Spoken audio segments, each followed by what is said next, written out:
Olá pessoal, meu nome é Bruno Saad, este é um podcast voltado para a gestão pública, no qual eu trago convidados que atuam na área pública e também especialistas nesse tema que é tão importante e caro à nossa sociedade.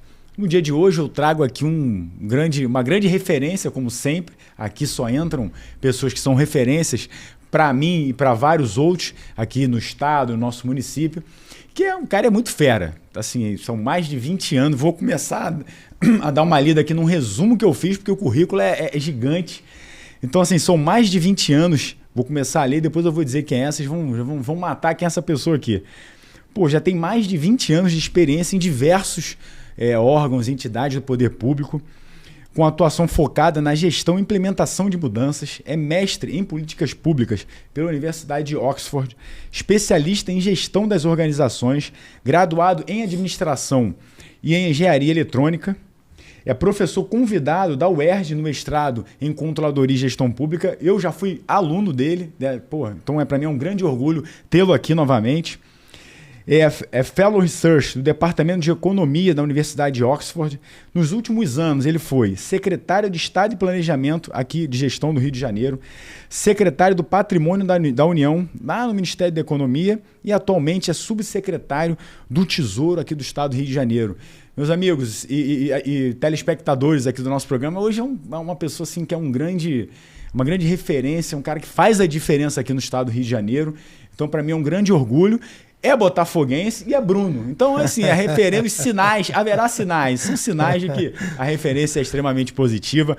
Bruno Schettini, obrigado por você estar aqui no nosso podcast. Um podcast voltado para realmente a gente trazer pessoas que labutam na área pública, que levantam essa bandeira e fazem a diferença, como você aqui na nossa administração pública. Obrigado por você estar aqui hoje. Bruno, o prazer é meu. Te agradeço bastante aí pelas palavras, pelo entusiasmo. É um barato estar aqui contigo. Parabenizar você aí pelo espaço, pela escolha de discutir o tema gestão pública. Acho que a gente que trabalha nessa área, você também com o seu destaque, com publicação de livro, na parte de contratações, etc. Acho que o barato da gente estar aqui é fomentar, trazer bons exemplos aí para os diversos outros gestores, pessoas que estão ingressando ou que estão há mais tempo na administração pública e que entregam a diferença, né? Ser gestor público é um desafio e tudo que você falou aí, tudo que a gente entrega é com muito suor, mas também com muito apoio das equipes, com muito patrocínio das pessoas que confiam na gente e que escolhem a gente para desempenhar determinadas funções, né? Então, felizmente, eu sempre tive com uma galera muito bacana trabalhando comigo e muita gente apostando no meu trabalho. Então, só tenho a agradecer. Obrigado aí por ter me convidado. E apostando firme, porque os cargos, os locais que você tem ocupado na administração pública são cargos de grande relevância e você tem realmente liderado equipes na busca pela eficiência, eficácia, efetividade da nossa atuação. Hoje, na Subsecretaria de Tesouro, e assim, eu sou bem tranquilo e consciente de falar que eu não domino esse assunto.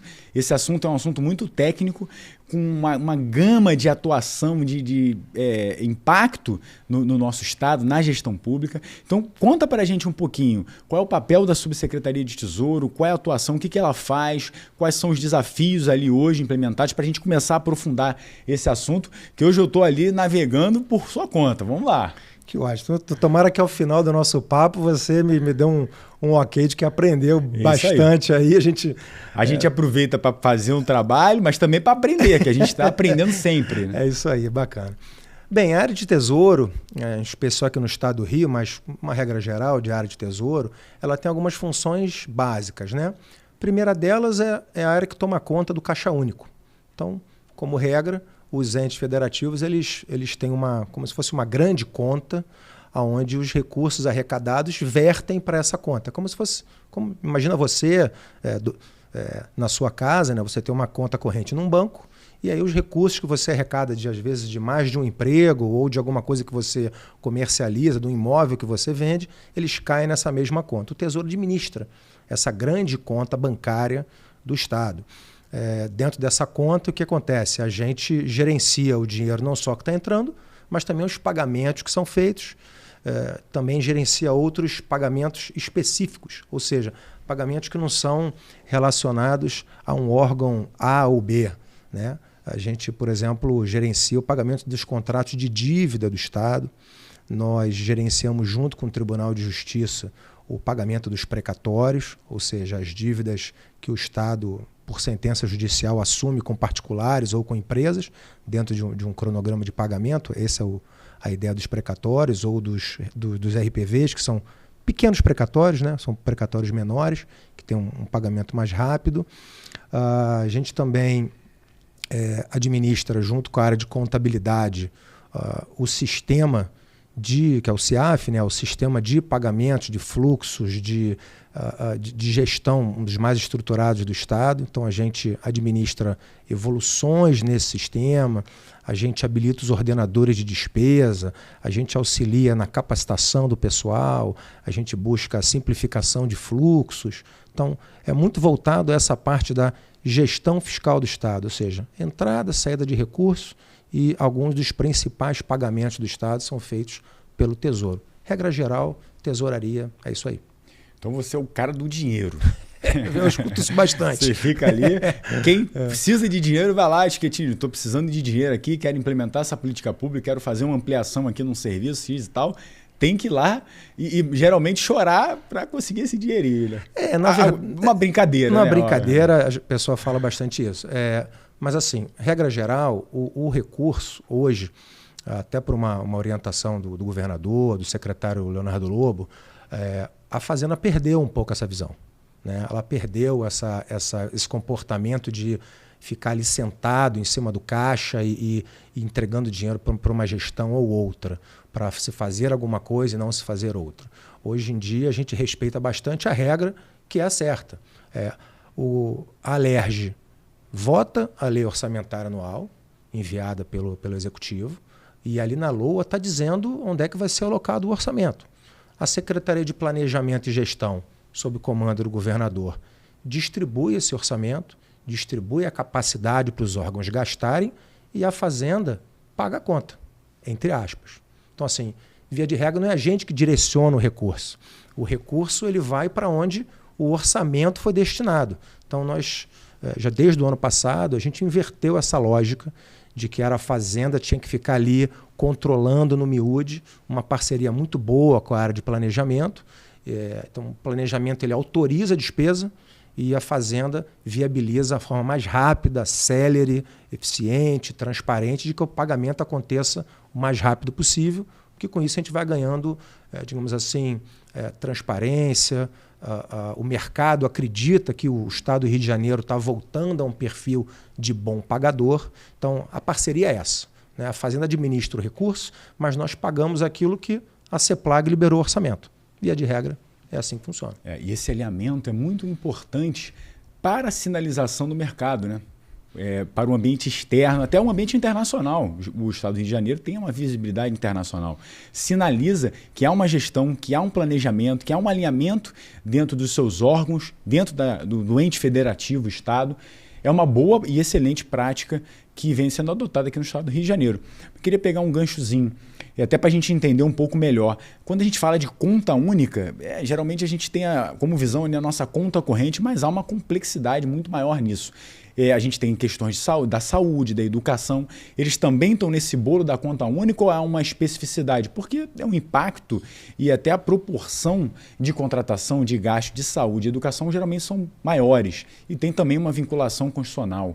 Como é que funciona para essas duas áreas? Tá. A regra, hoje em dia, ela funciona da seguinte forma, né? No Estado do Rio de Janeiro, nós temos a área de saúde, que recebe ali, por vinculação constitucional, 12%, para simplificar aqui, 12% da arrecadação tributária ali do Estado. Então, ele recebe, a saúde recebe esse recurso, não só por vinculação lá do orçamento, que vem na LOA, mas também a parte financeira. O que acontecia no passado? O Estado passava o orçamento para a saúde empenhava, fazia as etapas, né? Ela empenhava, depois ela liquidava, que é quando o gasto foi efetivamente feito. O empenho ele acaba funcionando como você assina uma ordem de serviço. Você demanda uma coisa. Aí o prestador volta para você e fala, prestei o serviço, toma aqui a nota fiscal. Você liquida. Esse é mais ou menos o trâmite. E depois você vai para o pagamento. O que acontecia é que não se pagava. Então, assim, você tinha o serviço sendo prestado, mas o pagamento não acontecia. E aí o índice da saúde passava a ficar prejudicado, porque se você não efetua o pagamento, você acaba tendo o cumprimento do índice vai degringolando. E o mesmo acontecia para a educação. Então, o que nós fizemos? Nós passamos a transferir os recursos proporcionais lá, os 12% da saúde, os 25% da educação, para contas específicas, gerenciadas saúde pela Secretaria de Saúde e a parte da educação pelas duas secretarias, né, que é a Secretaria de Educação e a Secretaria de Ciência e Tecnologia. Então, nós transferimos o recurso a cada 10 dias, nós transferimos o recurso arrecadado nos 10 dias anteriores. Então, o financeiro vai para uma conta separada que não é gerida pelo Tesouro, é gerida diretamente pela Secretaria, para garantir que não vai ter falta de recurso financeiro para quitação dos gastos efetuados pela saúde e educação. E isso se refletiu, por exemplo, no ano passado, você teve o índice de educação batendo acima de 25%, 26,5%, se não me engano. O índice de saúde também foi acima de 12%, 12,5%, 12,6%, se não me engano. E puxando aqui um gancho, Bruno, super importante falar, nós tivemos aí anos anteriores justamente reflexo dessa impossibilidade de se atingir o índice, seja por conta de crise da Covid ou o período que o Estado ficou aí quase que a bancarrota, né, sem conseguir honrar o salário dos servidores. O Estado do Rio de Janeiro ficou alguns anos sem cumprir o índice. E no ano passado e no início desse ano assinamos um TAC com o Ministério Público, já homologado na Justiça, onde o Estado do Rio de Janeiro se compromete aí a pagar esse passado, dá mais ou menos 2,6 bi, 2,7 bi para cada um, a mais, dividido aí pelos próximos anos. A gente vai pagar em parcelas anuais, vamos quitar esse débito para trás dos índices. Um compromisso aí bacana com a Secretaria de Fazenda, o Tesouro participando, por ordem do governadora, e a gente está zerando essa dívida com a saúde e com a educação. Quando a gente fala ali de empenha, liquida e paga, e não paga, é muito uma forma dele gerenciar os riscos que às vezes ele mesmo causa, ou de ações que ele mesmo, o Estado, não consegue dar seguimento no seu planejamento por várias questões. Eu acho que uma delas para a gente poder aprofundar um pouco nesse tema, é a previsão de arrecadação, estimativa de receita. O bom planejamento vai levar a uma boa previsão de arrecadação, uma boa estimativa de receita. Como é que gerencia isso pela perspectiva de uma subsecretaria de Tesouro que está ali tomando conta do dinheiro que entra para o Estado do Rio de Janeiro? Olha, a arrecadação ela tem várias formas de arrecadação para o Estado, né? Então vamos pensar aqui numa arrecadação, por exemplo, não tributária. Vamos pensar nos royalties e participações especiais. Você tem que observar o valor do dólar projetado para frente. Você tem que observar as projeções da ANP de quanto que cada campo fluminense vai produzir.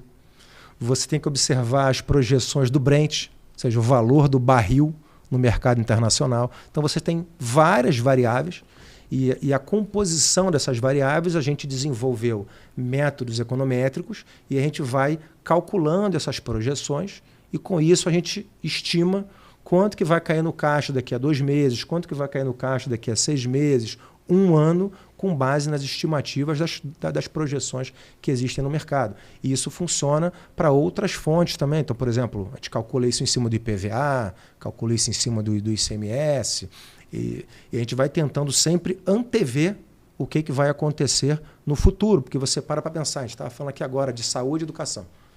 A gente tem que investir em saúde e educação um percentual do que se arrecada. Se você quer planejar e você tem que gastar um percentual do que você arrecada, imagina essa arrecadação. O ideal, né? É que ela esteja subindo, você tem que investir mais.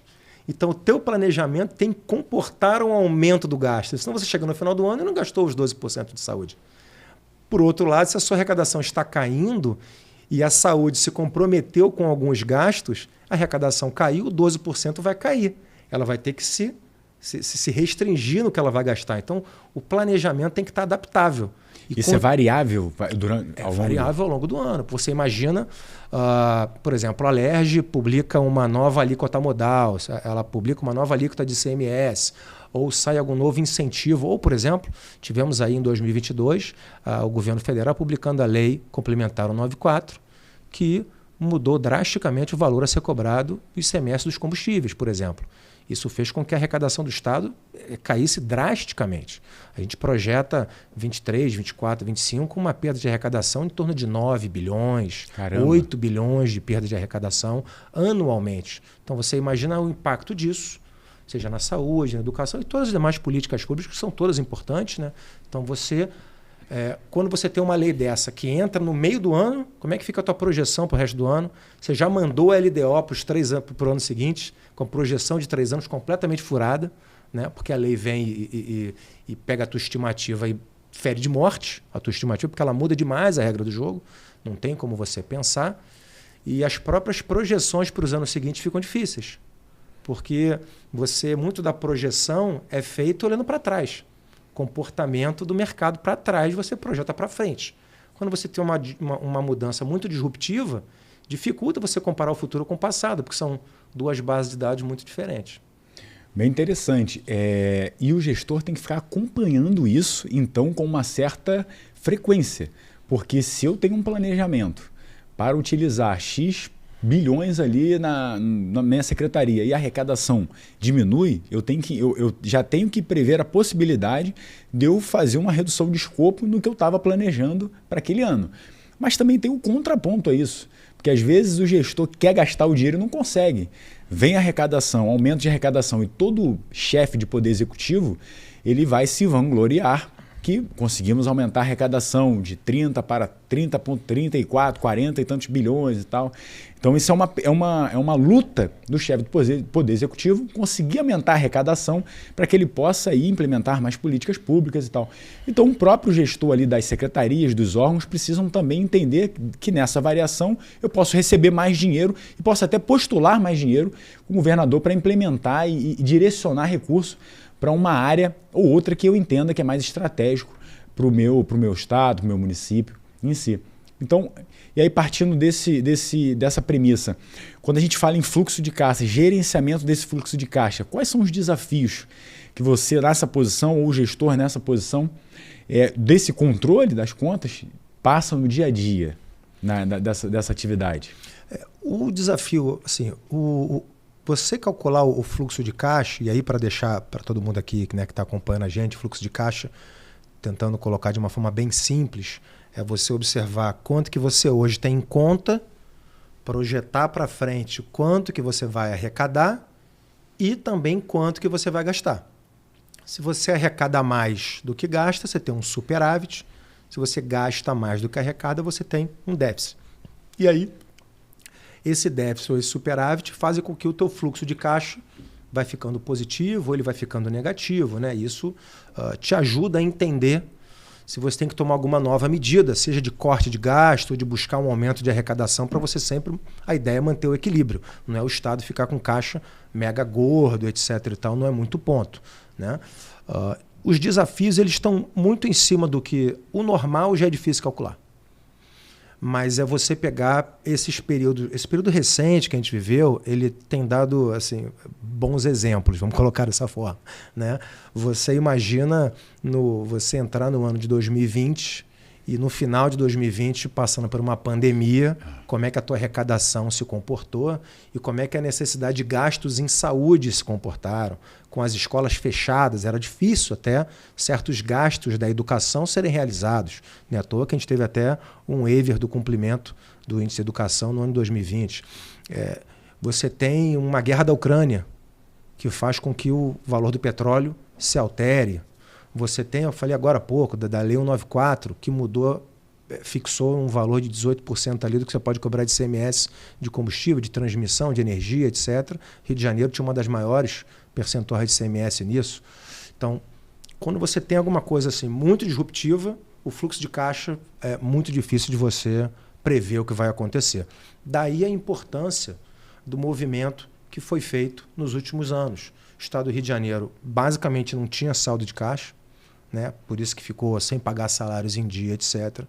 Mas nos anos recentes a gente conseguiu fazer uma política seja por meio de receitas extraordinárias, como a concessão da SEDAI, por exemplo, né? O Estado ele conseguiu juntar um volume de caixa, que nós temos hoje um recurso em conta, que nos dá uma certa segurança com relação às flutuações. Se o Estado não tivesse juntado essa gordura, a Lei 194, que tirou 8, 9 bi por ano, a gente já estaria hoje de volta com o Pires na mão, atrasando o salário. Mas foi um período aí recente de boa gestão que fez com que o Estado acumulasse esse caixa e hoje a gente está conseguindo discutir com o governo federal a nossa dívida, a gente está conseguindo manter em dia todos os pagamentos.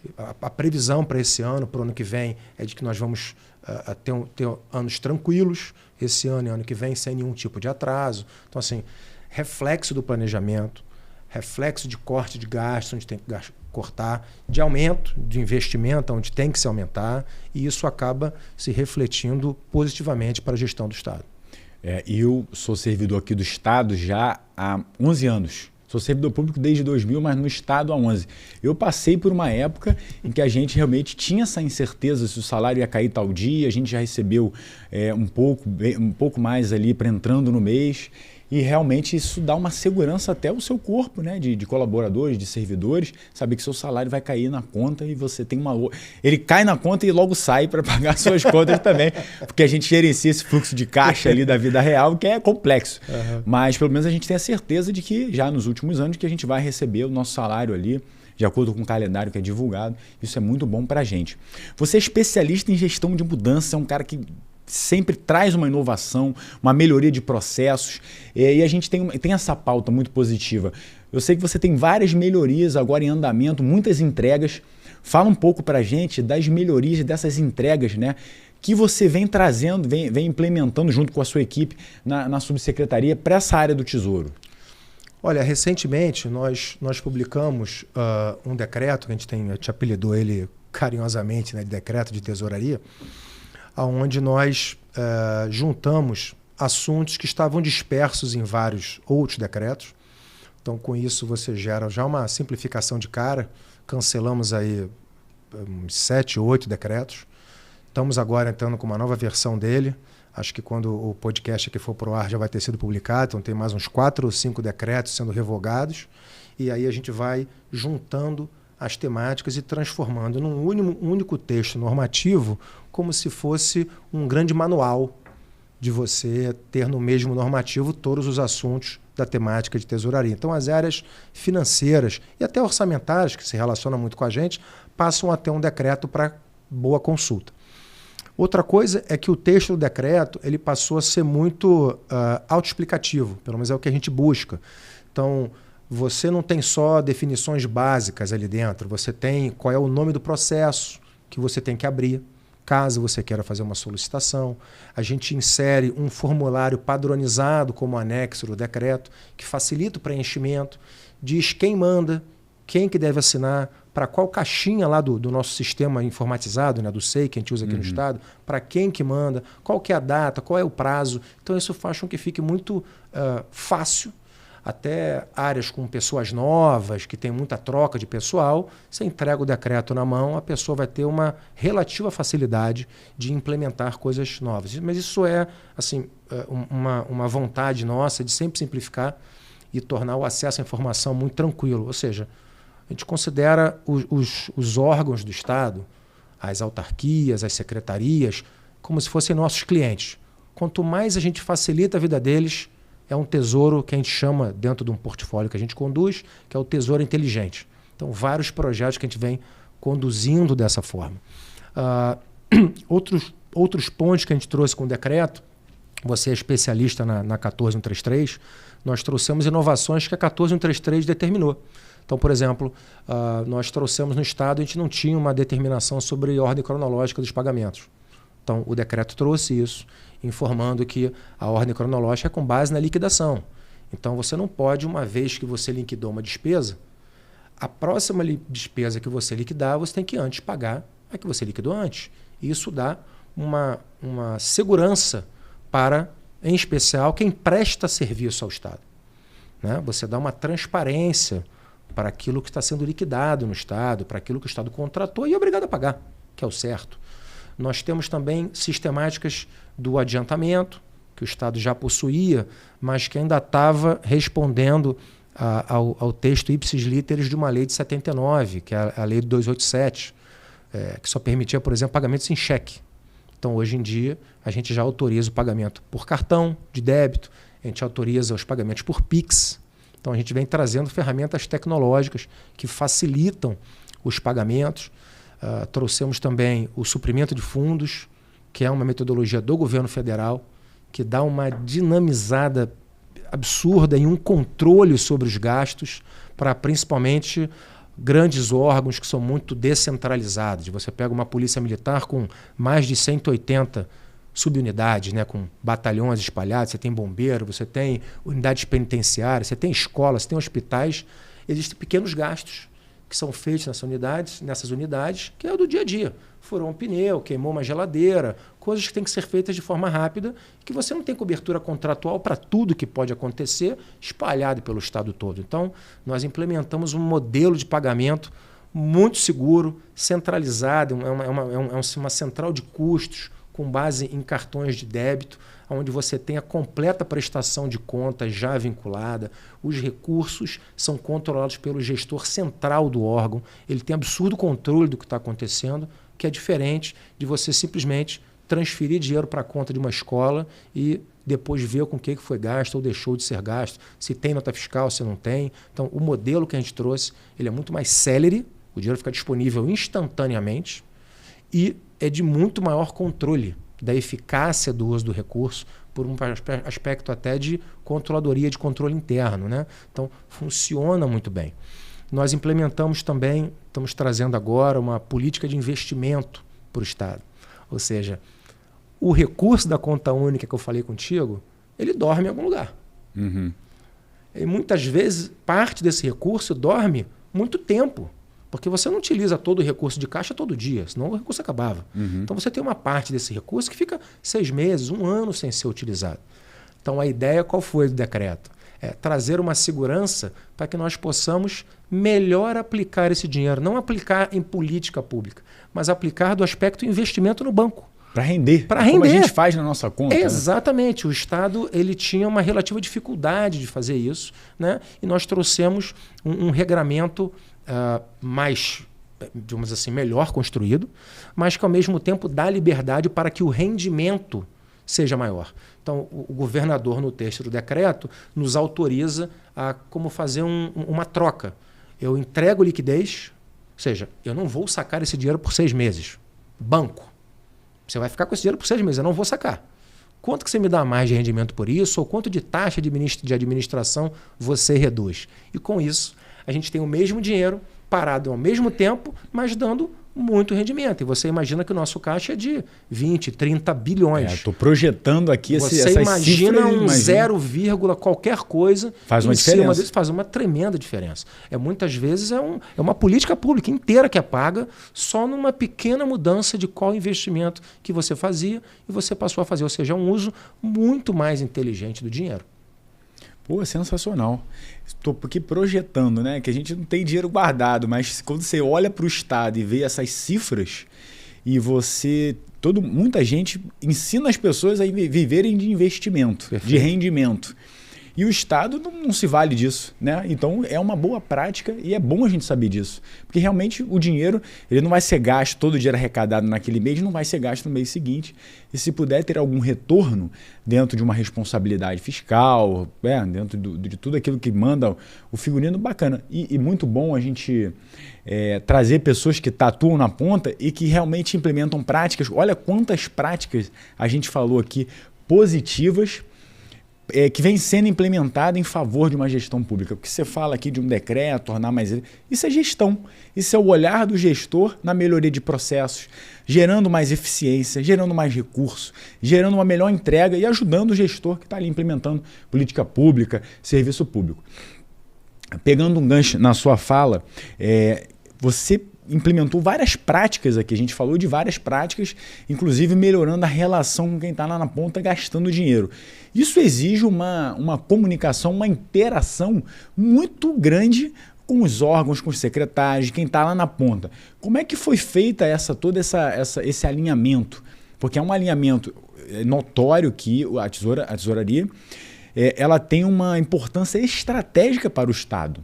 Não é só gerenciar o dinheiro, mas já tem um olhar estratégico, uma importância estratégica. E essa pessoa que está lá na ponta, ela também tem que ter esse entendimento. Então, como é que foi passar esse entendimento da importância estratégica que o Tesouro tem, formar essas parcerias? Você precisa do secretário, você precisa das pessoas que estão trabalhando lá na ponta, entendendo essa dinâmica toda. Como é que foi para ajustar isso até a ponta dos órgãos? Olha, eu vou pegar um pouco do que você falou nessa sua colocação. A Secretaria de Fazenda, a Secretaria de Casa Civil, a Secretaria de Planejamento e algumas outras secretarias, a gente chama elas de centros de governo. Elas são estruturas robustas do governo que fazem com que o governo como um todo funcione melhor.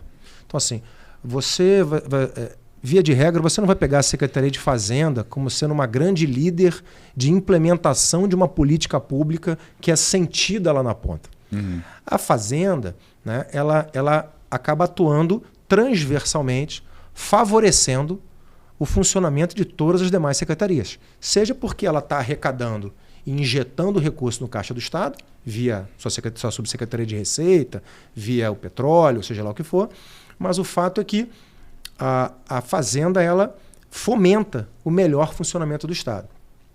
E aí acho que esse é um trabalho, Bruno, que o governador ele monta um time de secretários, e principalmente esses secretários de centro de governo, né, Secretaria de Governo, PGE, CGE, junto com essas outras que eu falei, elas são secretários que falam a mesma língua, querem a mesma coisa, interagem muito bem. E aí o secretário Leonardo Lobo, ele é um baita de um gestor, um líder de muito alto nível, e é um cara que empodera demais o time dele.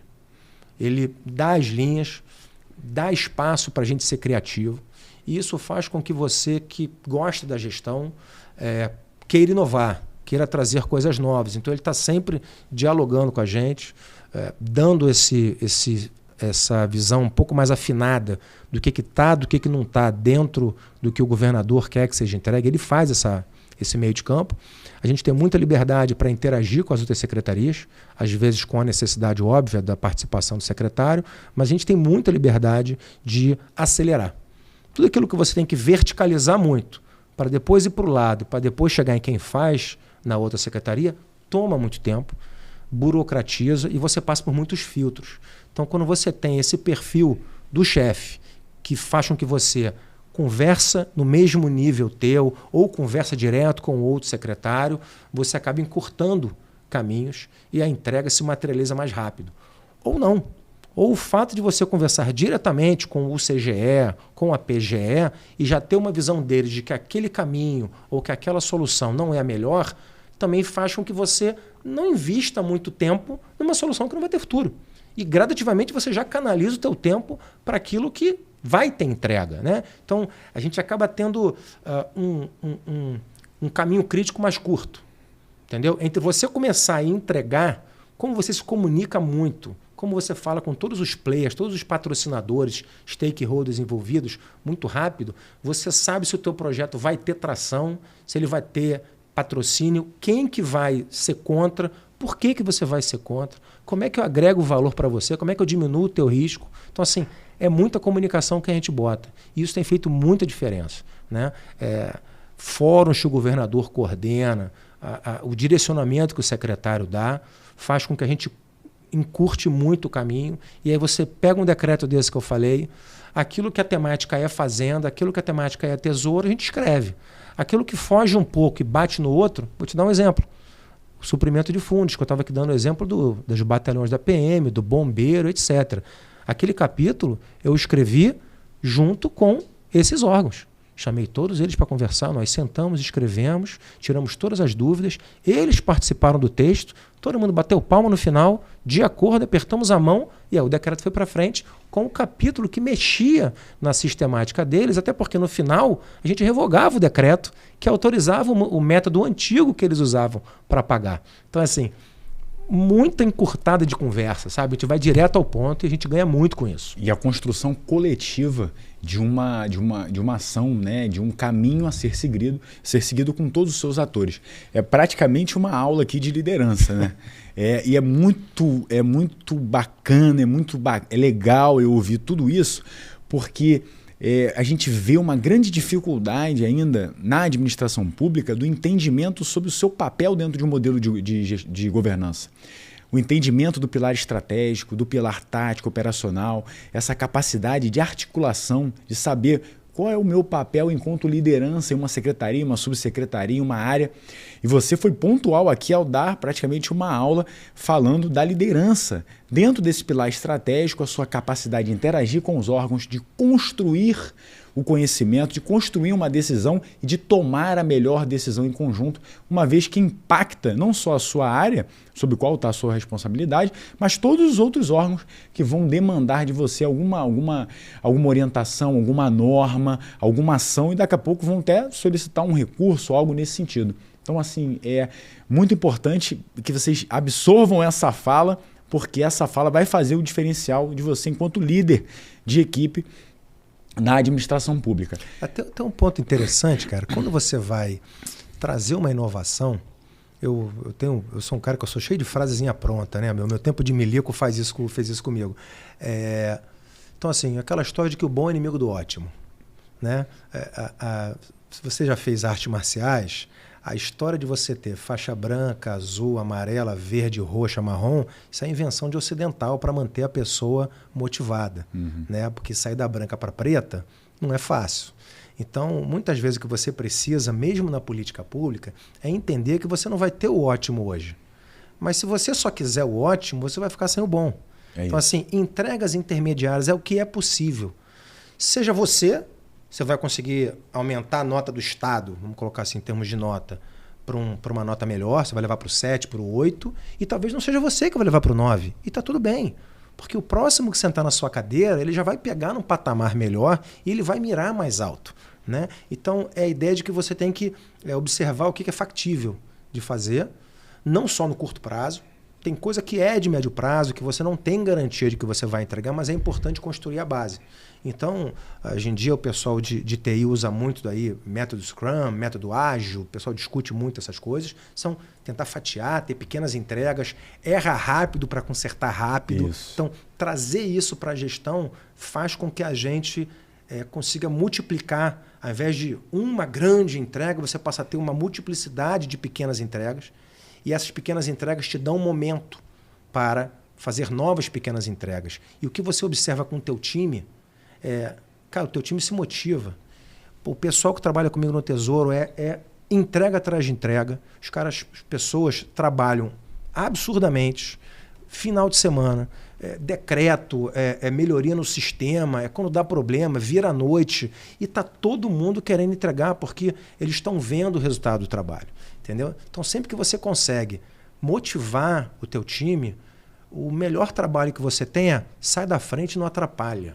Né? Você dá um bom direcionamento pessoal e o pessoal sente que você está ali com eles. Para se der errado, você está junto, vai matar no peito. Mas os servidores são de um nível muito bom, cara. Todos eles querem entregar, né? Então, se você consegue direcionar e catalisar isso daí, é sucesso.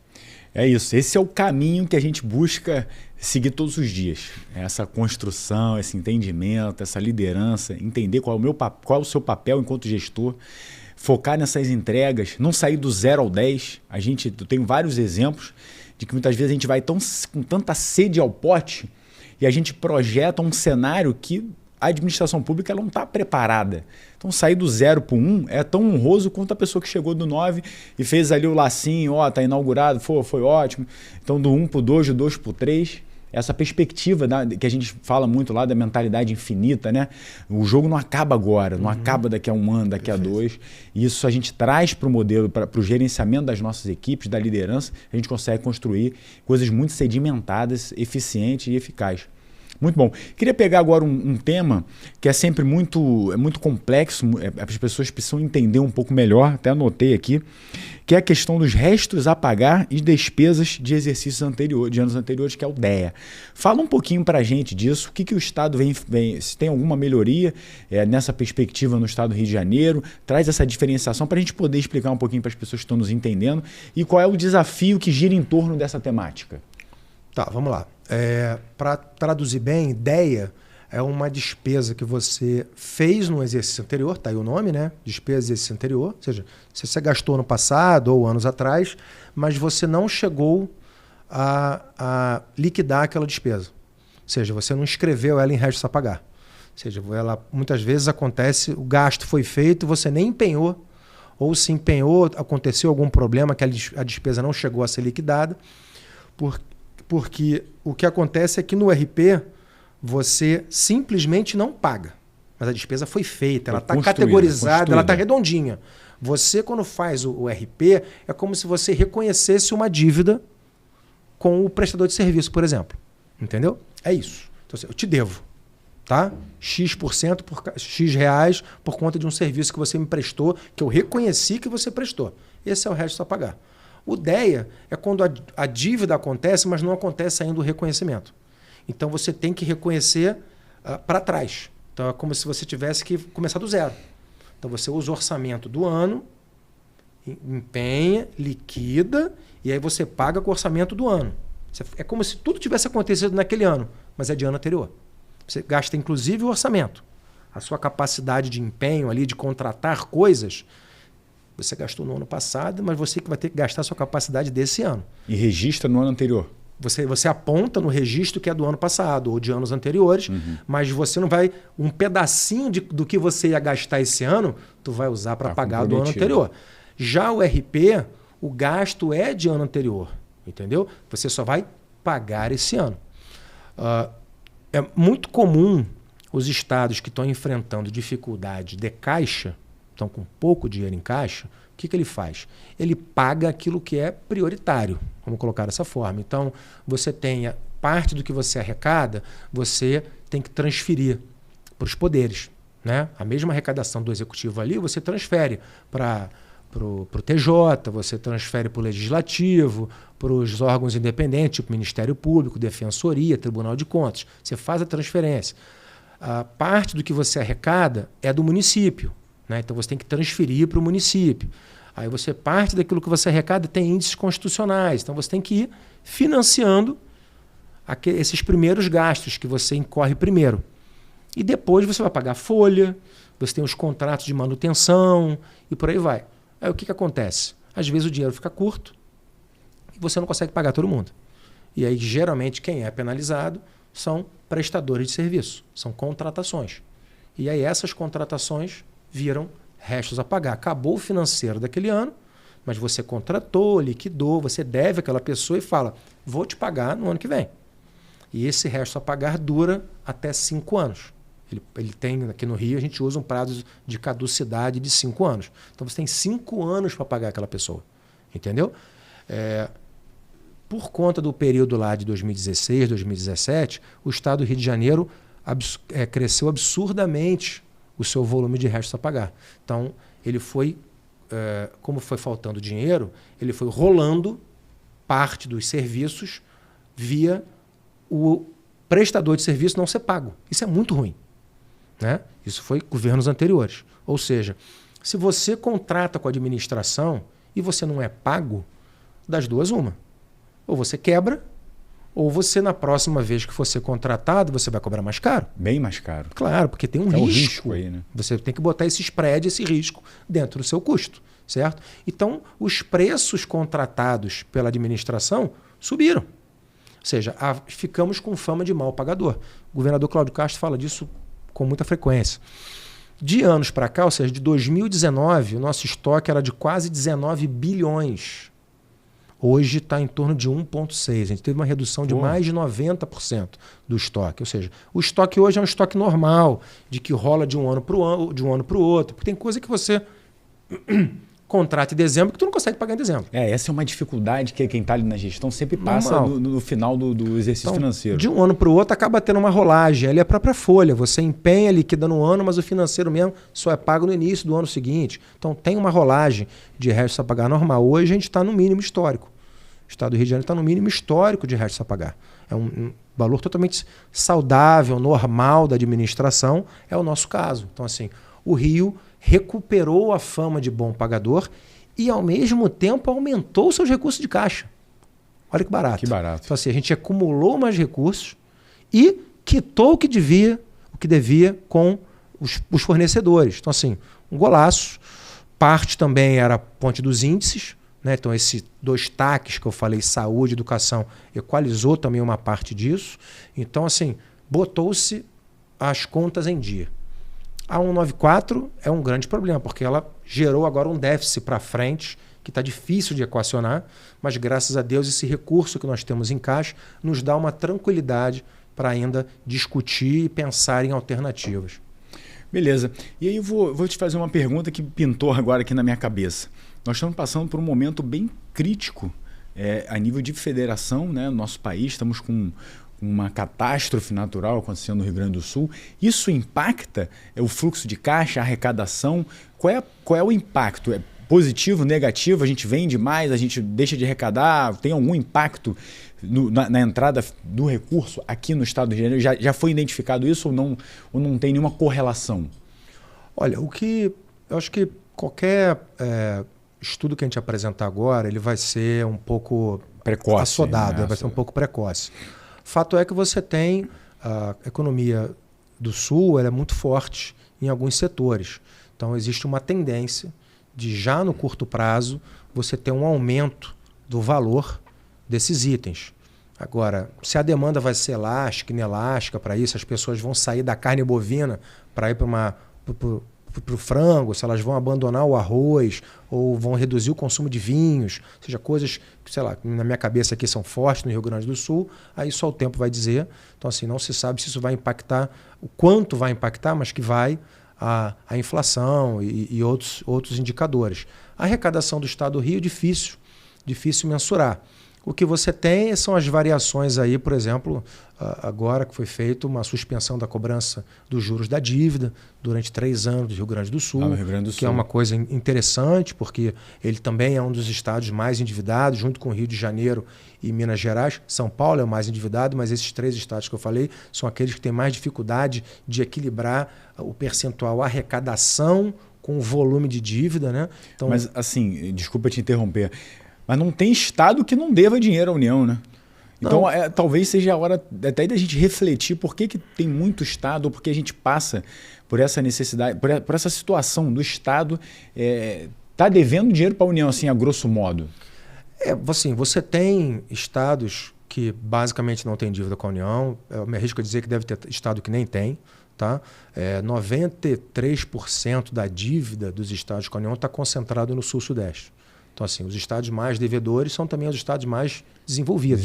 São os estados que mais contribuem com a arrecadação federal.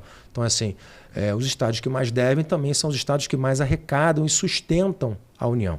Essa que é a verdade. Então, assim, nós arrecadamos para a União e o repasse da União de volta para o estado do Rio de Janeiro é muito inferior ao que a gente arrecada, em torno de 10%.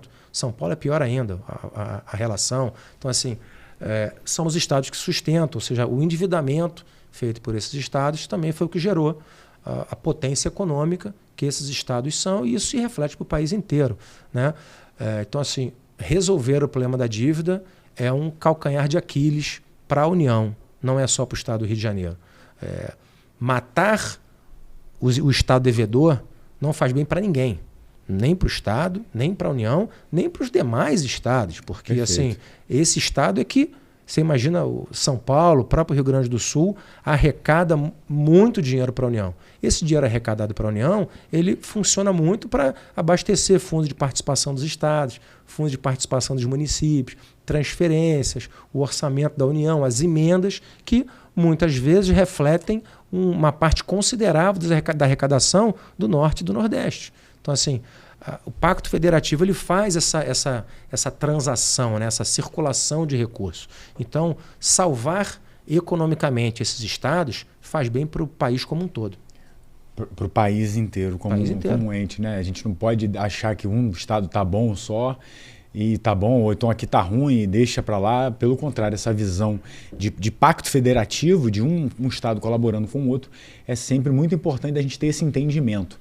Eu queria te fazer uma pergunta ali que a gente já está quase caminhando ali para a nossa reta final. A gente trouxe muita coisa interessante aqui, muitos assuntos, muitas melhorias. Queria que você desse também uma visão. Qual é a perspectiva hoje que a gente tem para o Estado nessa área de arrecadação, de controle de gastos? Você que está ali no centro de governo, é uma perspectiva positiva da gente em comparação aos outros entes federativos? A gente tem essa preocupação do nosso Estado, como é que o nosso Estado se desenvolve? Eu sei que é uma pergunta que muitas vezes transcende até a sua atuação ali no órgão, mas é uma perspectiva positiva hoje que a gente vive? A gente tem esse interesse em saber, o Estado caminha bem, caminha no sentido de realmente diminuir as suas dívidas, de ter fôlego, de ter fluxo de caixa, de ter capital para investimento, de você que já está gerenciando o dinheiro ali do nosso Estado? Olha, acho que nós temos muitas boas notícias.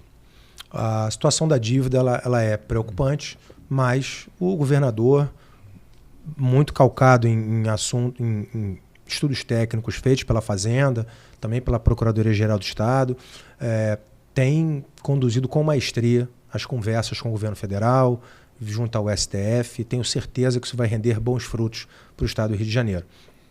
Mas nós temos diversas outras frentes, né? Em conjunto com a Alerj, com o nosso presidente Bacelar, a gente tem feito ajustes nos impostos.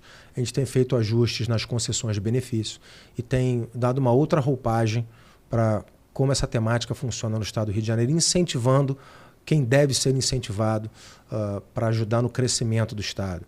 Você tem a situação do Fundo Soberano, calcado em recursos de royalties e participações, onde o Fundo Soberano ele tem agora, está passando por uma nova estruturação, mudou a lei, saiu o decreto, saiu agora um regimento interno que vai funcionar, onde você vai ter recursos do Fundo Soberano, são recursos bilionários, sendo investidos no desenvolvimento do Estado do Rio de Janeiro. Então, nós vamos ter agora uma sequência de projetos. A gente tem, inclusive, uma reunião a princípio agendada para amanhã, para começar os primeiros projetos a serem aprovados, onde você vai ter injeção de recursos de royalties e participações para o efetivo desenvolvimento do Estado. Ou seja, a gente sabe que petróleo não é para sempre, então nós temos que utilizar os bons exemplos que aconteceram pelo mundo, de países da OPEP, etc., que utilizam esses recursos para mudar a matriz, né? Desenvolver novas estruturas, porque quando o petróleo acabar, existe uma substituição da sua matriz produtiva no Estado. E o Fundo Soberano tem esse papel e tem recursos ali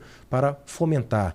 Você tem a concessão da SEDAI, conduzida com um brilhantismo pela Casa Civil, pelo secretário Nicola, que não só pelo aspecto da concessão do recurso extraordinário que entrou, que é fantástico, mas talvez seja o menor dos pontos.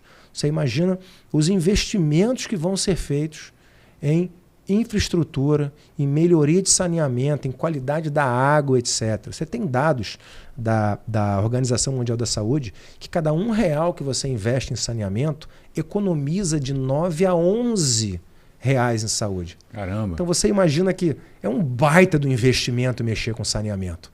Entendeu? Então, assim, você vai ter um reflexo na saúde da população, você vai ter um reflexo no comércio, na qualidade do pescado. O Rio de Janeiro é um destaque pescado.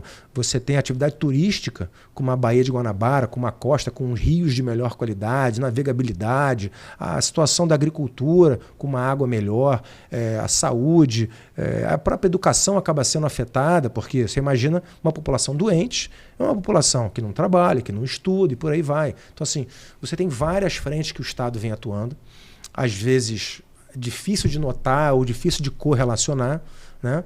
Mas o Estado vem se desenvolvendo em várias frentes, o que dá para a gente uma visão de que assim está ficando melhor. Bom, muito bom ouvir isso. E muito bom que a gente gravou, tudo que a gente falou. Nós estamos falando aqui de um servidor público de carreira que hoje está à frente de uma subsecretaria do Tesouro. Eu também sou servidor público. E a gente vê, isso é a prova real de como tem gente capaz e competente na administração pública.